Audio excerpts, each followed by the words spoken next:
Hello, hello. I hope you're all surviving the heat wave. I wanted to talk. I am going through craziness, and I still love God so much and have so much peace. And it's a reminder that I want to help people who are going through some stuff. I'm not going to give too much info, but all in the next 14 days, cross-country trip to family, daughter's on a plane for the first time, another daughter's working for the first time. I have to separate from my spouse for a week or two on this trip. I've got denials from disability for my wife. I have to call lawyers and call Social Security and appeal things and about 1,000 things. And I'm still loving God every minute of it. And I want to tell people how to attain that. And it's going to sound like insanity to some people, but sometimes insanity is the sanity for the day. We need to understand that one of the things that eats away at us when crisis happens, and I have had a lot of crisis in my life, one of the things that eats away, pride will destroy you. Trying to be a proud person or take pride in yourself will absolutely eat you out. There's nothing wrong with self-esteem and taking honor in what you do at work and other such things. But pride will eat you up because pride inflates a happy feeling in you. And it can make you unaware, and when you do come down from that, as everyone does at some point, it can create all kinds of emotional responses. Humility and thankfulness are key to everything. And when you realize that it's not about you, it actually takes the stress off you. Like, you have to understand there's crisis in your life.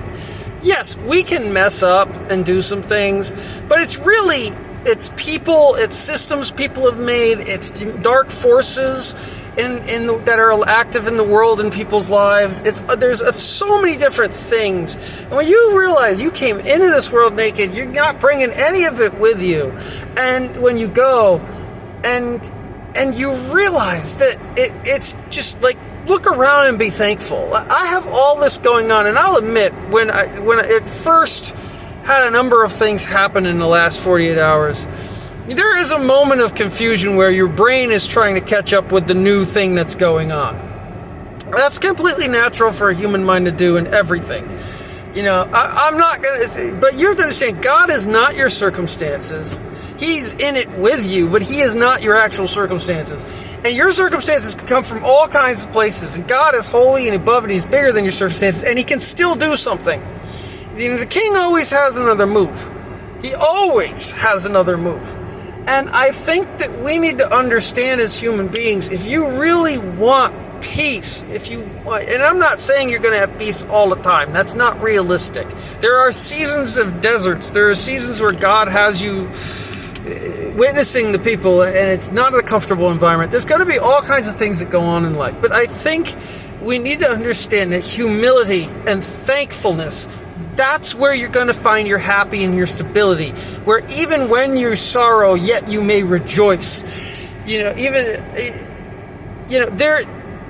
can absolutely find stability in life. I have bipolar and ADHD. I have psychological things. I'm on disability. It is incredibly hard sometimes for me to make sense of what people do and what's going on around me. I have to double check and everything. It's not that I can't understand it. It takes me longer to process it. And I have figured out how to have peace. I'm not on any medications for ADHD or bipolar at this point. I've learned control. And the way I do it is I avoid personal pride like the plague. And I avoid anything that is not humility-based responses like the plague. And I've learned that God is above me and in me and through me. And He always is. And that the situations I'm sometimes in are not necessarily God or from God. And that He can always work in those things and turn those things to my good. And those are three things. Faith in Jesus and God and what He did. Let go of pride. You ain't got time in it. Life's too short. You know, unless the Lord returns or I die in some way, I only have 50 years left. It's not a long time, man. I've already done 40 of them. That's like nothing. And so I only have a little time. I ain't got time for pride and foolishness. And I'm humble. I know that, I've been to the other side. In December, I almost died. It's so short. And I know that we need to understand. Like, when you walk humbly, you start becoming thankful. People think, well, then it's kind of a downer view, How do you walk humbly and not be this kind of downer? Because then I realize, I only have a short amount of time and this and that. Well, something magical happens after that initial thought. If you sit in it and you let those initial thoughts go through, what then happens is you're going to start feeling thankful. You're going to go, wow, I have a little time left, but I've done all this. Or I can start to do these things. And I realize, that didn't work out, but I always have found a way. Even if it hurt, even if it was something good, I was able to sleep. Like, God, I am still alive. God gave me enough food to live up through today. And there's other things. You start becoming thankful. You start realizing the sun is up, even if it's hot and it's sweaty. That the feeling of the rain. Everybody was posting videos recently of people in the rain. That kind of freedom, when you just lay in the rain and the rain falls on you. That level of freedom. But very few people get there, and the reason why is they're holding on to these things. You just keep it simple. Be so thankful because you are alive, and you could be, listen, you may not be everything you should be, and you not be everywhere as you think you should be. But some of you can honestly say with the Lord that you're not where you used to be. And some of you may be in the midst of battles. And those battles are scary. And they are scary. Real world battles as an adult is terrifying. But you haven't been sunk yet. And even in the times when you did fail, I can honestly say, because I kept my faith and I was humble about the situation, some of my greatest losses in life have led me to my biggest blessings. The woman I married was because my world fell apart. When I came out to Ohio, I had no home.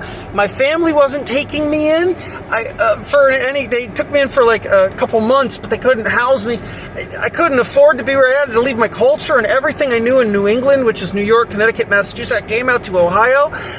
I had a bag of tricks, which was basically a book, a pair of dress shoes, the shoes and sandals I was wearing, a bag of clothes, and my cruddy car. It barely made it out here. I met my wife.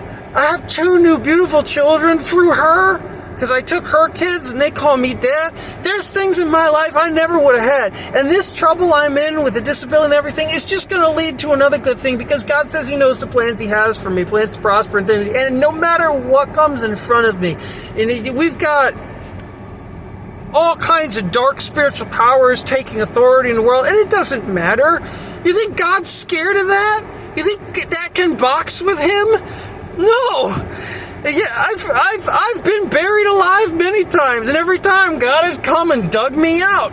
And when you let go of your pride and you realize that there are bigger forces than you, and that Jesus does love you, and He does call to you, and He does leave the 99 to find you and help you, and then bring you back into the fold, you will find something on some level to praise and worship. And sometimes this level of insanity is the remedy for today, but you have to choose that freedom.